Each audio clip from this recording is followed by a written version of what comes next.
रुत है ये प्रभु मिलने की। मस्त पवन है, महका चमन है। मस्त पवन है, महका चमन है। बेला है मंगल मिलने की। मन पंछी तू उड़ जा वतन में। रुत है ये प्रभु मिलने की।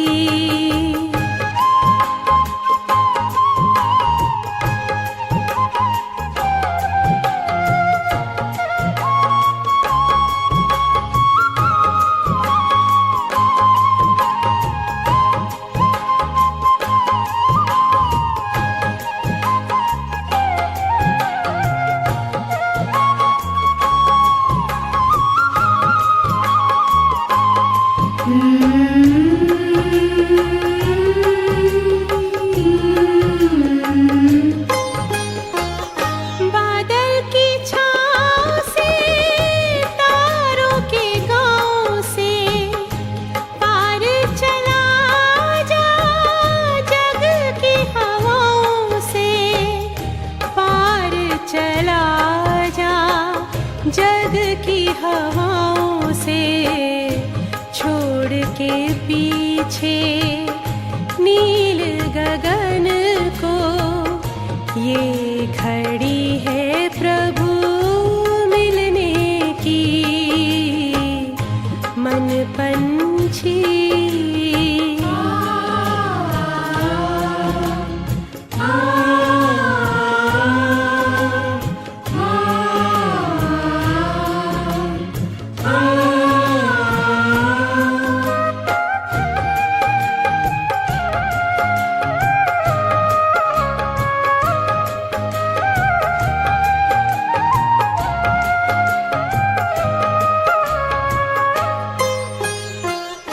भूल के सारे जग का आकर्षण, तोड़ के झूठे देह का बंधन।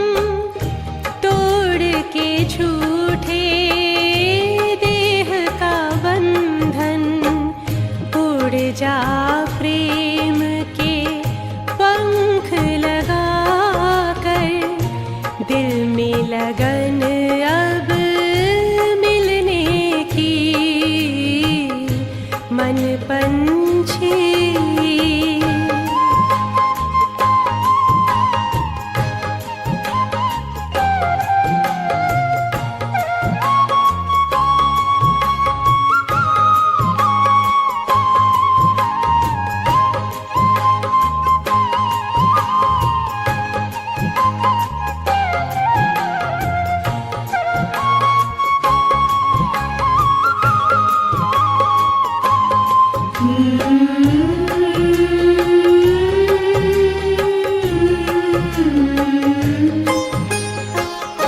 सुख में हम खो जाए। परम पिता से आनंद पाए। परम पिता से आनंद पाए। प्रभु मिलन के परम सुखों से कलियाँ खिलती है तन मन की। मन पंछी तू उड़ जा वतन में। रुत है ये प्रभु मिलने की। मस्त पवन है, महका चमन है। मस्त पवन है, महका चमन है। बेला है मंगल मिलने की। मन पंछी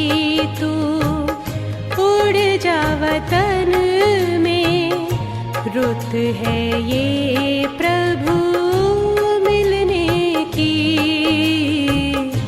मन पंछी। ओम शांति। ज्ञान का सागर शिव बाबा जब इस सृष्टि पर आते हैं तो हमें भी अपने समान मास्टर ज्ञान का सागर बना देते हैं, ज्ञानवान बना देते हैं। पहला ज्ञान एक ही देते हैं कि मैं ये शरीर नहीं, शरीर से अलग आत्मा हूँ। और इसी ज्ञान के आधार से जब हम अपने पिता परमात्मा को देखते हैं तो ईश्वर की गहराई, रचना के आदि मध्य अंत का संपूर्ण ज्ञान यथार्थ रीति बुद्धि में बैठने लगता है।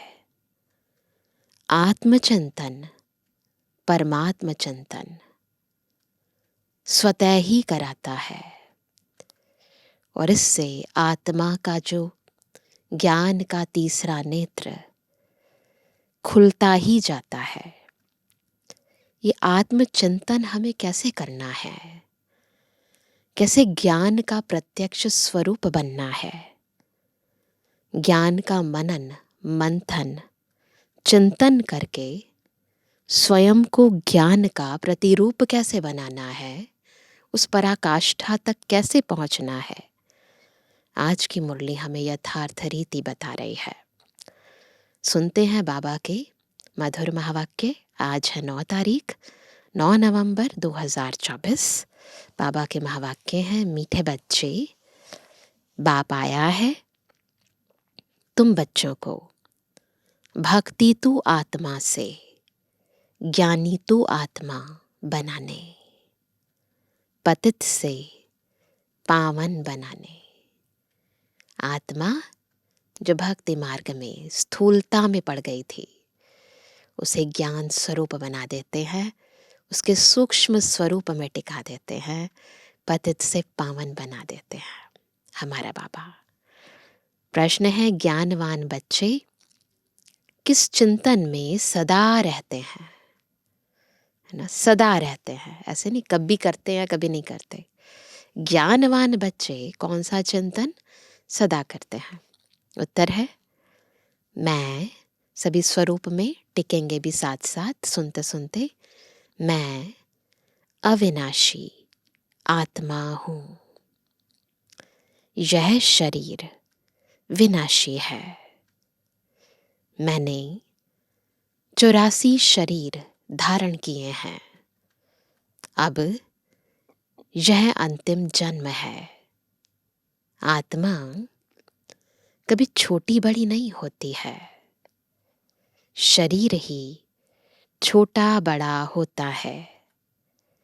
यह आँखें शरीर में है, लेकिन इनसे देखने वाली मैं आत्मा हूँ। बाबा आत्माओं को ही ज्ञान का तीसरा नेत्र देते हैं, वह भी जब तक शरीर का आधार ना ले तब तक पढ़ा नहीं सकते हैं। ऐसा चिंतन ज्ञानवान बच्चे सदा करते हैं, है ना। ये चिंतन दुनिया वाले नहीं कर सकते। भक्ति मार्ग में तो हमने कभी भी नहीं किया, बस गुणगान गाते गए, है ना, स्थूलता में जाते रहे। लेकिन ऐसा चिंतन जिससे हम अपने भीतर चले जाते हैं, खुद को यथार्थ समझने लगते हैं, परमात्म शक्तियाँ प्राप्त करने लगते हैं, ये चिंतन केवल बाबा करना सिखाते हैं। ओम शांति। यह किसने कहा? आत्मा ने, अविनाशी आत्मा ने कहा। किससे? शरीर द्वारा। शरीर और आत्मा में कितना फर्क है? शरीर, अब देखो अंतर देखो, शरीर 5 तत्व का इतना बड़ा पुतला बन जाता है। भल छोटा भी है तो भी आत्मा से तो जरूर बड़ा है ना। आत्मा तो दिखाई भी नहीं देती। पहले तो एकदम छोटा पिंड होता है ना। गर्भ में छोटा सा पिंड होता है। जब थोड़ा बड़ा होता है तब आत्मा प्रवेश करती है ना। 5-6 महीने का गर्भ में पिंड होता है तो फिर आत्मा प्रवेश करती है। बड़ा होते होते फिर इतना बड़ा हो जाता है। आत्मा तो चैतन्य है ना, और उतनी है जितनी थी। जब तक आत्मा प्रवेश ना करे तब तक पुतला कोई काम का नहीं रहता है। तब जब आत्मा प्रवेश करती है तो वो जो पिंड होता है वो हिलना शुरू होता है, तो मूवमेंट होती है ना। तो मूवमेंट तब तक शुरू नहीं होती जब तक आत्मा प्रवेश नहीं होती। आत्मा प्रवेश होती है, मूवमेंट शुरू होती है, फिर बाद में धीरे धीरे धीरे बड़ा होता जाता है शरीर। तो बाबा कहते हैं कितना फर्क है। बोलने चालने वाली भी कौन है? से जो बोल रही है, चल रही है, बॉडी को चला रही है, वो भी कौन है? आत्मा ही है।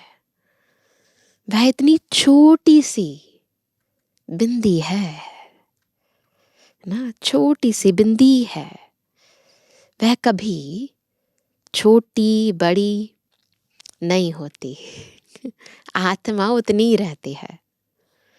विनाश को नहीं पाती, ये अंतर है। विनाश को भी पाता है, छोटा बड़ा होता है, आत्मा उतनी रहती है। अब यह परम आत्मा बाप ने समझाया है कि मैं अविनाशी हूं और यह शरीर विनाशी है। उनमें मैं प्रवेश कर पाठ बजाता हूं।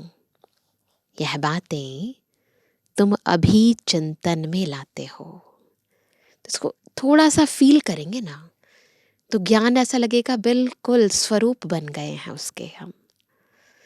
बहुत आनंद आएगा।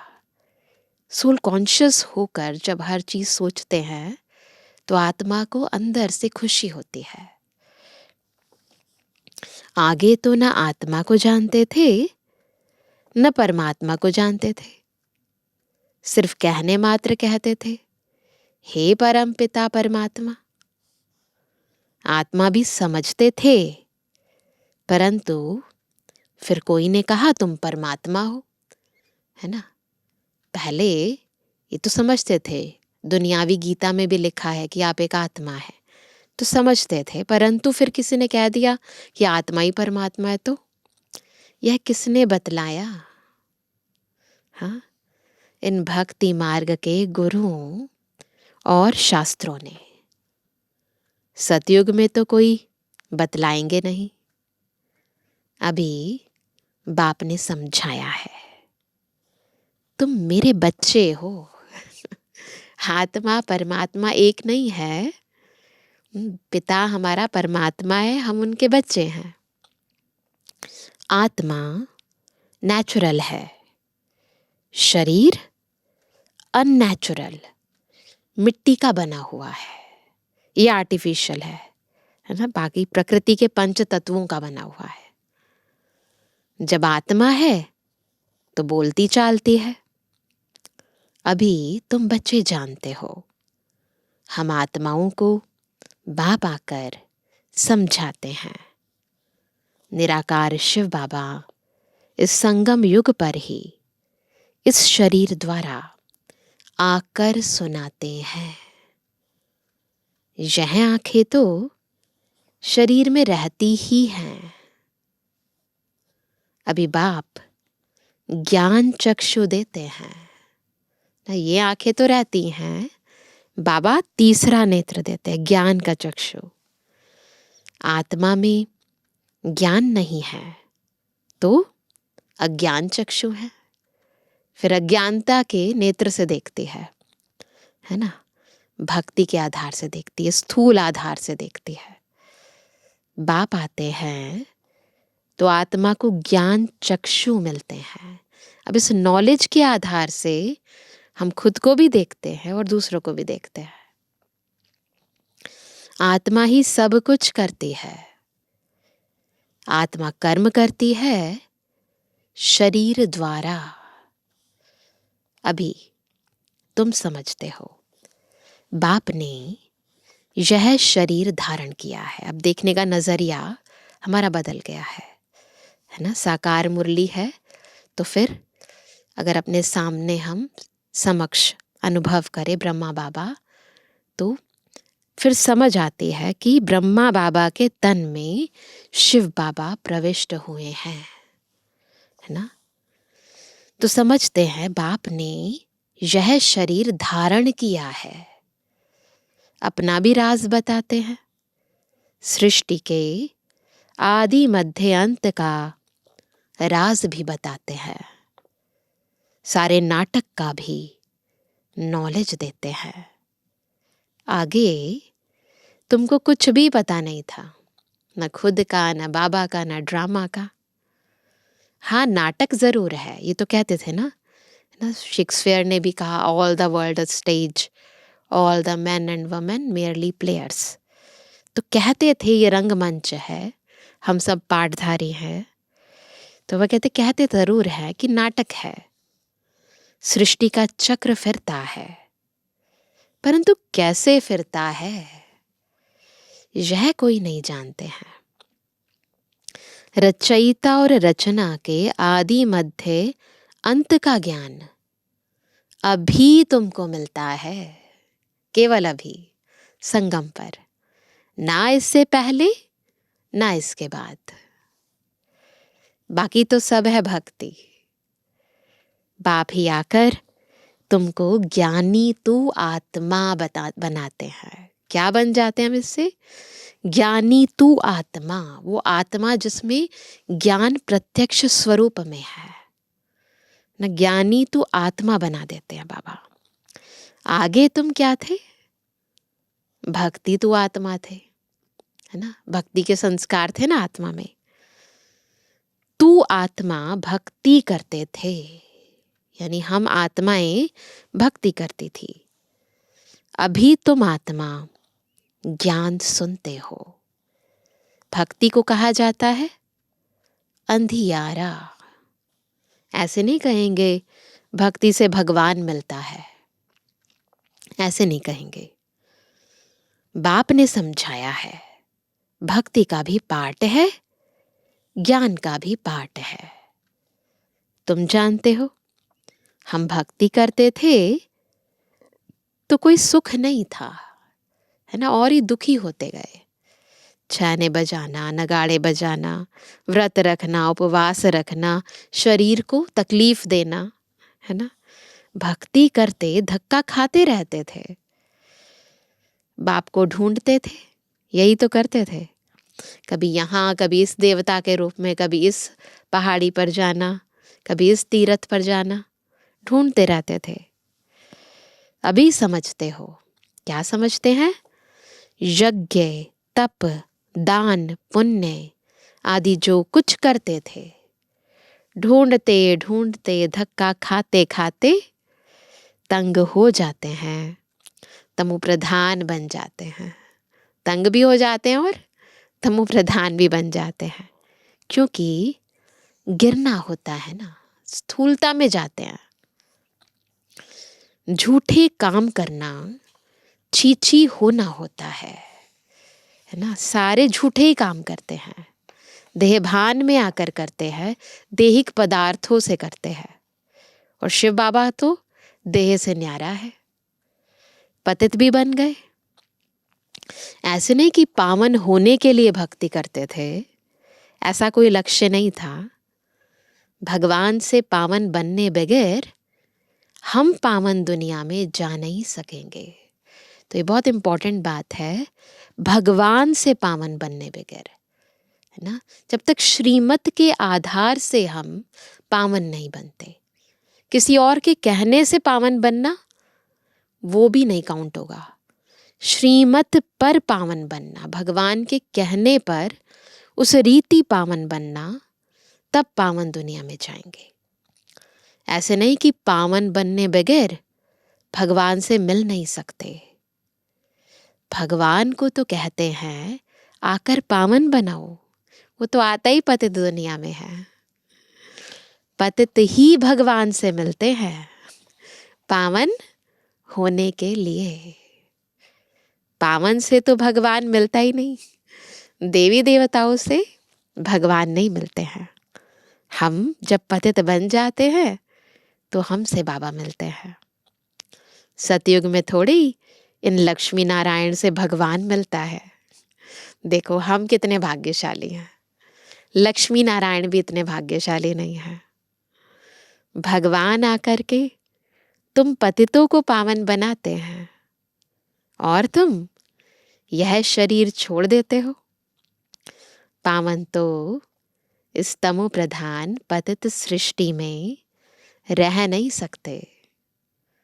बाप तुमको पावन बनाकर गुम हो जाते हैं, वानप्रस्थी वाणी से परे चले जाते हैं।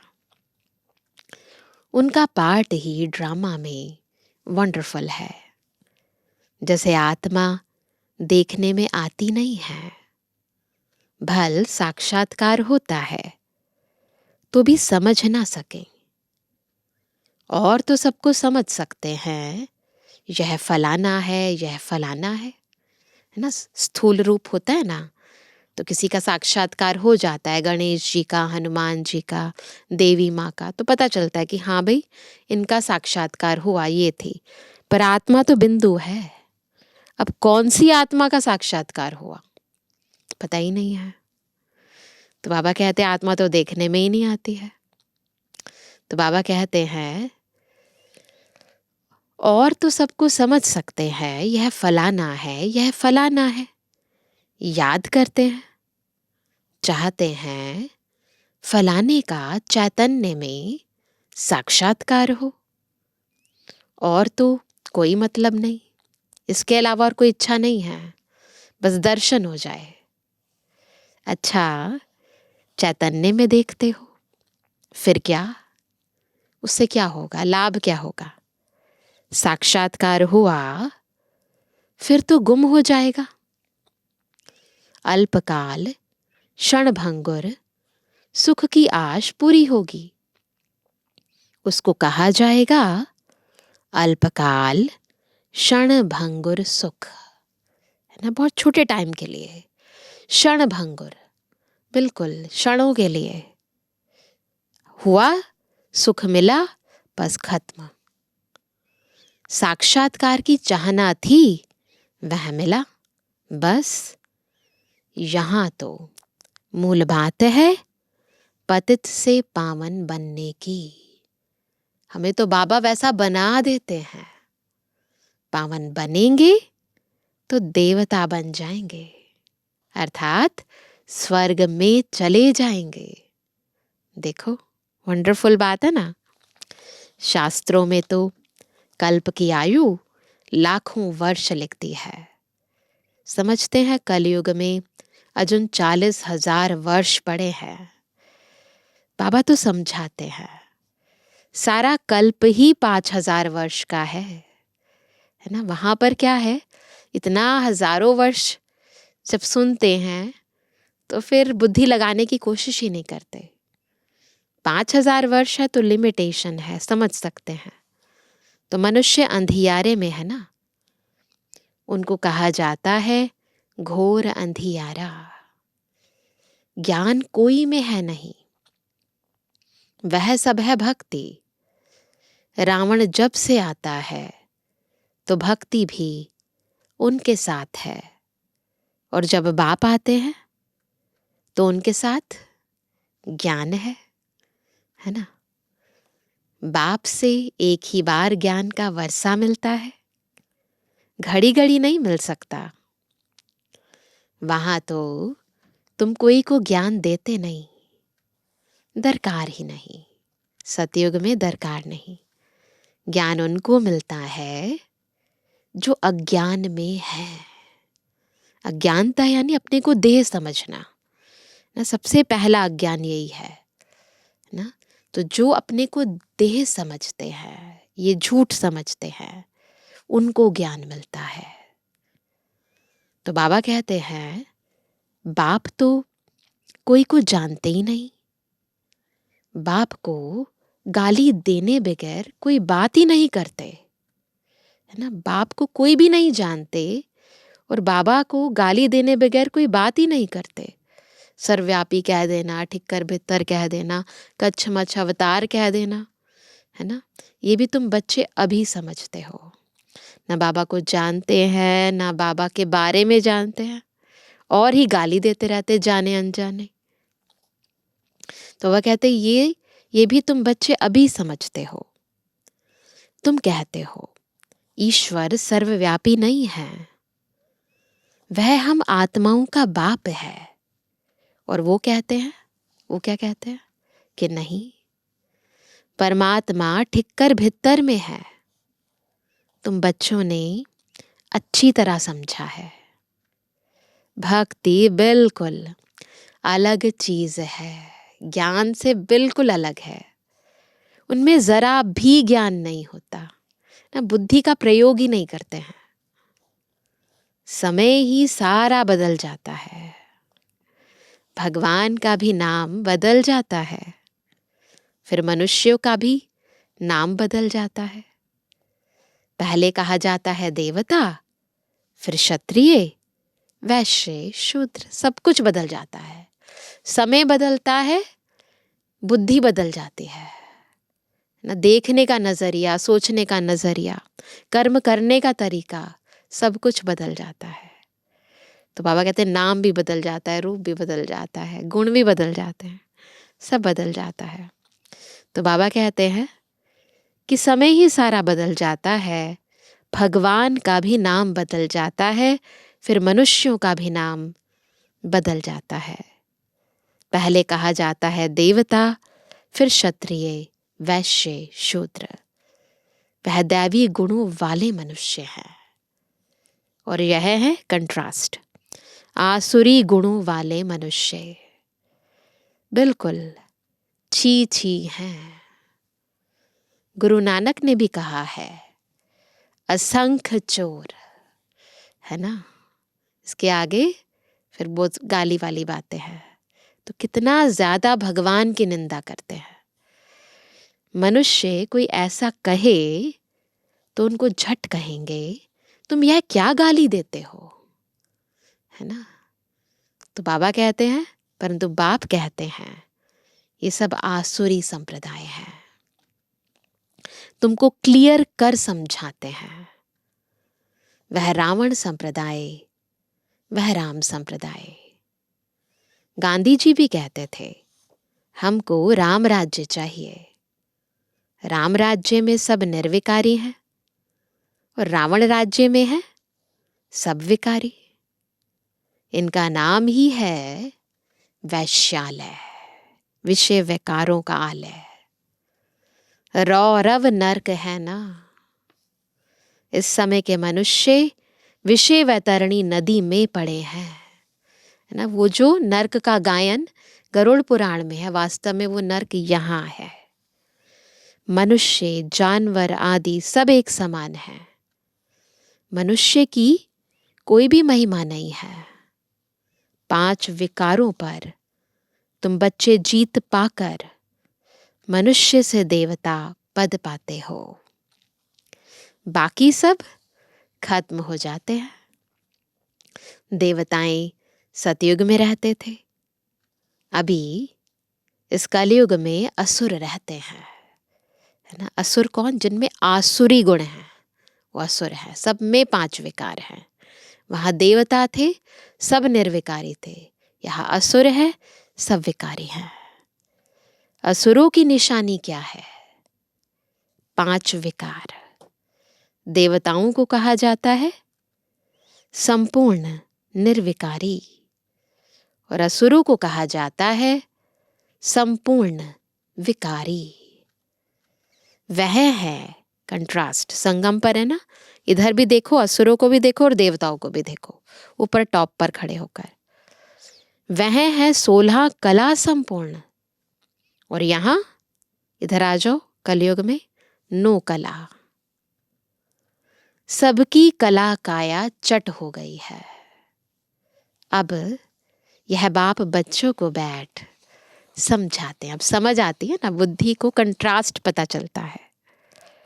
बाप आते भी हैं पुरानी आसुरी दुनिया को चेंज करने, है ना। बाबा का काम ही है पतित को पावन बनाना, कलयुग को सतयुग बनाना, मनुष्य को देवता बनाना, है ना। तो चेंज करने आते हैं। रावण राज्य वैश्यालय को शिवालय बनाते हैं। उन्होंने तो यहाँ ही नाम रख दिए, क्या, त्रिमूर्ति हाउस, त्रिमूर्ति रोड, है ना, दिल्ली में।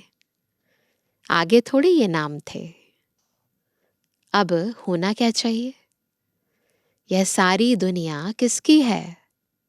परमात्मा की है ना। परमात्मा की दुनिया है, जो आधा कल्प पवित्र आधा कल्प अपवित्र रहती है। क्रिएटर तो बाप को कहा जाता है ना, तो उनकी ही यह दुनिया हुई ना। बाप समझाते हैं मैं ही मालिक हूं। सारी दुनिया का मालिक कौन है? बाबा है। ये त्रिमूर्ति हाउस है ना, ब्रह्मा विष्णु शंकर, किसी और का नाम ही नहीं लिख सकते, तो बाबा ही मालिक है। मैं बीज रूप चैतन्य ज्ञान का सागर हूं।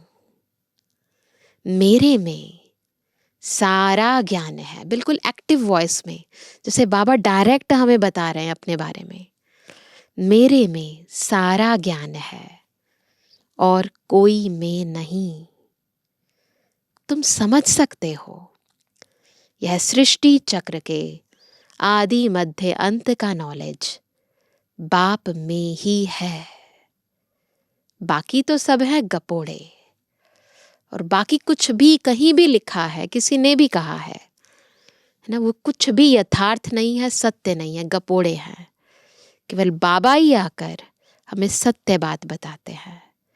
मुख्य गपोड़ा बहुत खराब है, जिसके लिए बाप उल्हाना देते हैं, क्या, सर्वव्यापी।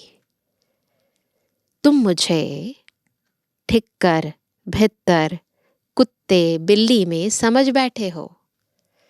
तुम्हारी क्या दुर्दशा हो गई है।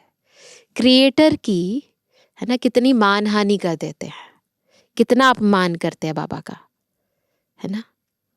तो सबसे बड़ा जो पाप करते हैं वो यही करते हैं, अपने ही पिता की ग्लानि कर देना, क्रिएटर की ग्लानि कर देना, जिसने हमें ऐसा बनाया, देवता बनाया, उसकी ग्लानि कर देना। उसकी सजा मिलती है। नई दुनिया के मनुष्यों और पुरानी दुनिया के मनुष्यों में रात दिन का फर्क है। आधा कल्प से लेकर अपवित्र मनुष्य पवित्र देवताओं को माथा टेकते हैं। यह भी बच्चों को समझाया है। पहले पहले पूजा होती है, द्वापर के आदि में सबसे पहले हमने किसकी पूजा की? शिव बाबा की। जो शिव बाबा ही तुमको पुजारी से पूज्य बनाते हैं, तो इसलिए अव्यभिचारी भक्ति करते हैं। उस भक्ति को भी सतोप्रधान कहा जाता है। तो भक्ति के भी लेवल्स हैं। तो बाबा कहते हैं रावण तुमको पूज्य से पुजारी बनाते हैं। आत्मा कमजोर हो जाती है ना, विकारी बन जाती है, तो पुजारी बन जाती है। फिर बाप क्या करते हैं? ड्रामा प्लान अनुसार तुमको पूज्य बनाते हैं। रावण आदि यह सब नाम तो है ना।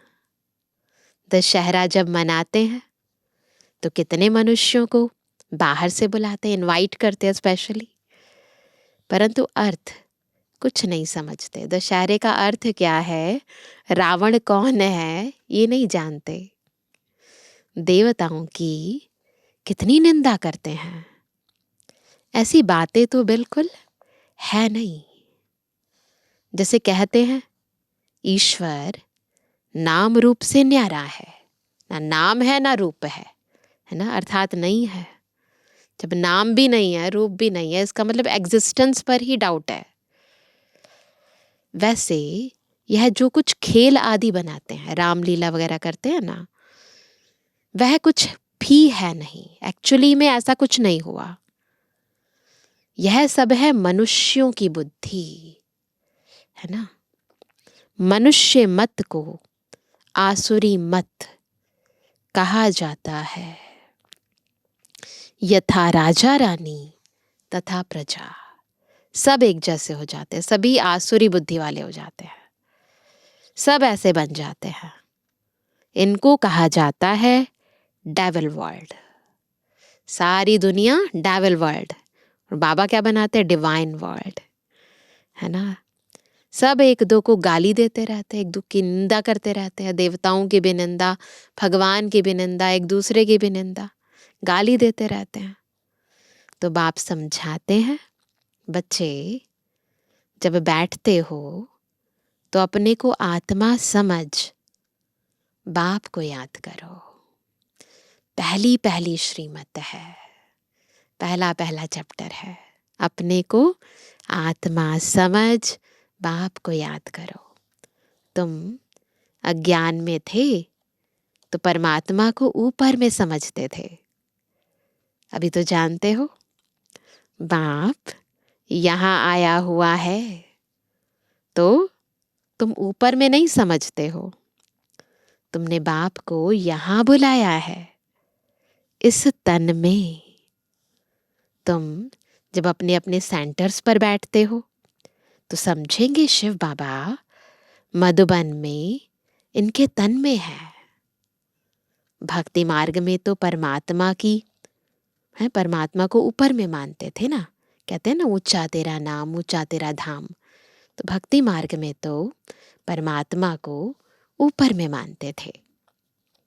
हे भगवान ऐसे कहते थे ना। अभी तुम बाप को कहाँ याद करते हो? क्या बैठकर करते हो? तुम जानते हो ब्रह्मा के तन में है, तो जरूर यहाँ याद करना पड़े। ऊपर में तो नहीं है ना, बाबा कह रहे हैं, बता रहे हैं ऊपर में तो है नहीं। तो साकार बाबा की मुरली है, तो बाबा बहुत ही क्लैरिटी से, ताकि बच्चों की बुद्धि यथार्थ लग सके, बच्चों को समझा रहे हैं ऊपर में तो है नहीं, यहाँ आया हुआ है पुरुषोत्तम संगम युग पर। अभी भी अगर हम सच में इस बात को समझकर अपने सामने उस साकार ब्रह्मा बाबा और उनके तन में शिव बाबा को अपने आगे फील करेंगे तो वही अनुभूति होगी।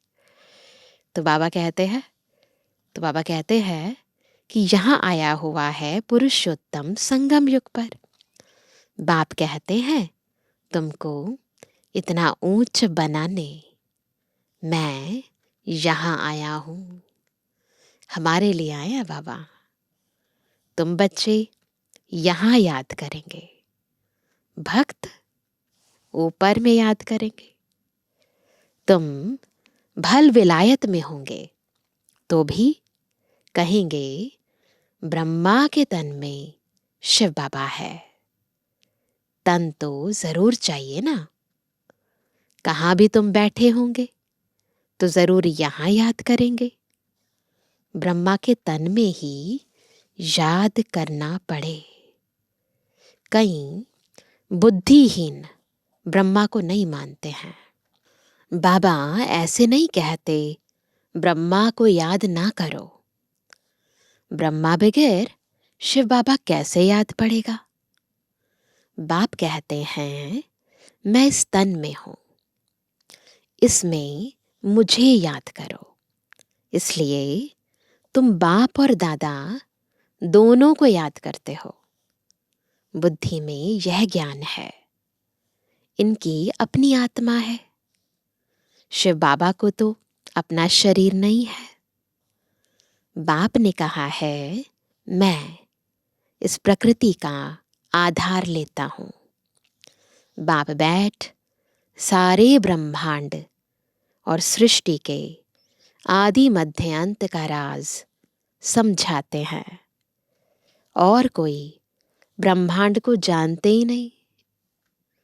ब्रह्म जिसमें हम तुम रहते हो, है ना, ब्रह्म तत्व की बात कर रहे हैं ना, ब्रह्म जिसमें हम और तुम रहते हो, सुप्रीम बाप, नॉन सुप्रीम आत्माएं रहने वाली उस ब्रह्मलोक शांति धाम की हैं।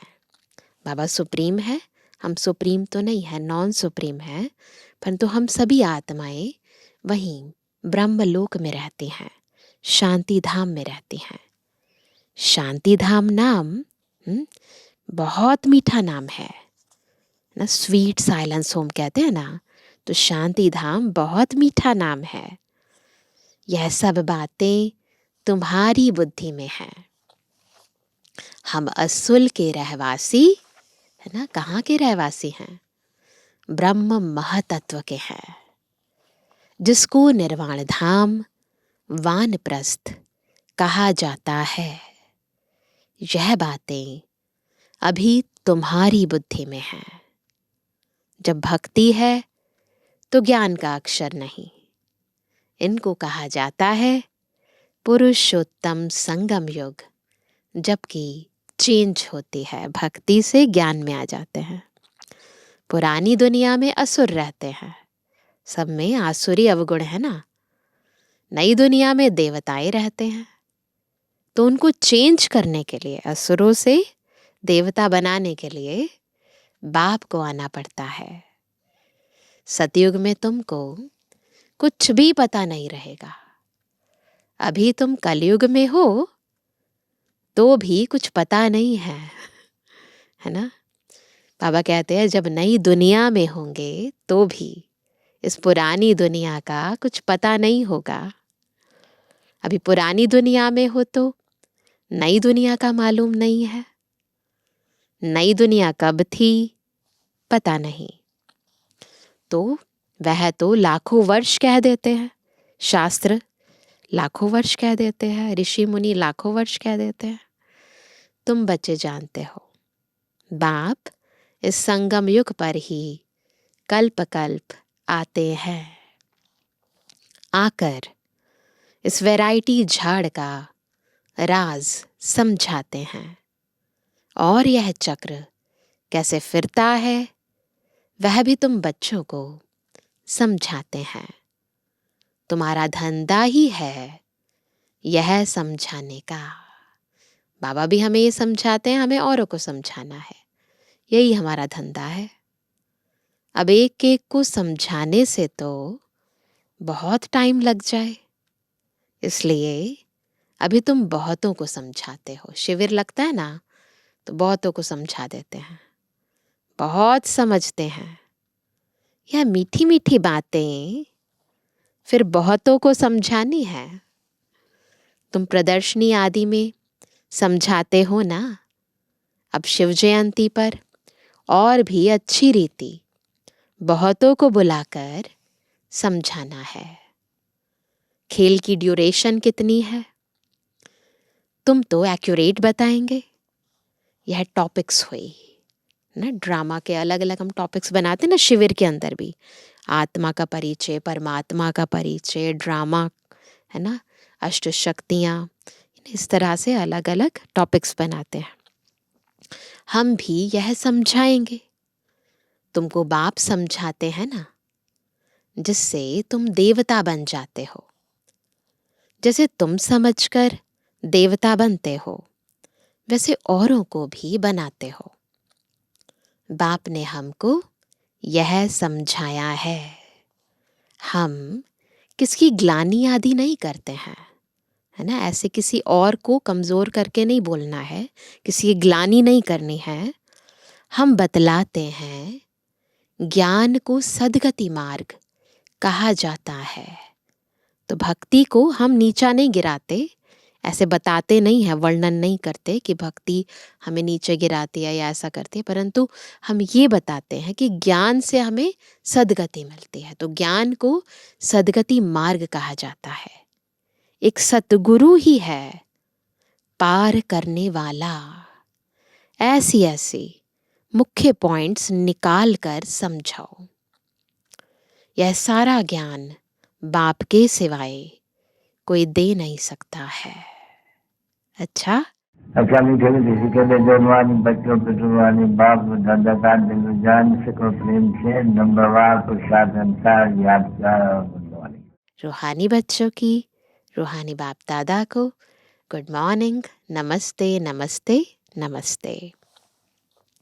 धारणा के लिए मुख्य सार पहला, पुजारी से पूज्य बनने के लिए संपूर्ण निर्विकारी बनना है। ज्ञानवान बन स्वयं को स्वयं ही चेंज करना है। अल्पकाल सुख के पीछे नहीं जाना है। दूसरा, बाप और दादा दोनों को ही याद करना है। ब्रह्मा बगैर शिव बाबा याद आ नहीं सकता। भक्ति में ऊपर याद किया, अभी ब्रह्मा तन में आया है तो दोनों ही याद आने चाहिए। वरदान है, हर कर्म में विजय का अटल निश्चय और नशा रखने वाले अधिकारी आत्मा भव। ना अधिकारी आत्मा कब बनेंगे? कोई भी काम करो ये निश्चय रहे कि मेरी विजय निश्चित है, तब कहेंगे अधिकारी। विजय हमारा जन्म सिद्ध अधिकार है। स्मृति से सदा उड़ते चलो। कुछ भी हो जाए ये स्मृति में लाओ कि मैं सदा विजयी हूं। क्या भी हो जाए यह निश्चय अटल हो। नशे का आधार है ही निश्चय। निश्चय कम तो नशा कम। इसलिए कहते हैं निश्चय बुद्धि विजयी। निश्चय में कभी कभी वाले नहीं बनना।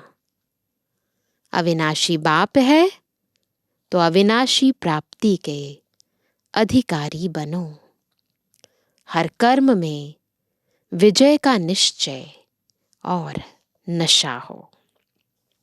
स्लोगन है, बाप के स्नेह की छत्र छाया के नीचे रहो। कौन सी छत्र छाया है? बाबा के स्नेह की। तो बाप के स्नेह की छत्र छाया के नीचे रहो तो कोई भी विघ्न ठहर नहीं सकता। बस यही फील करना है कि बाबा के स्नेह की छत्र छाया के नीचे है हम।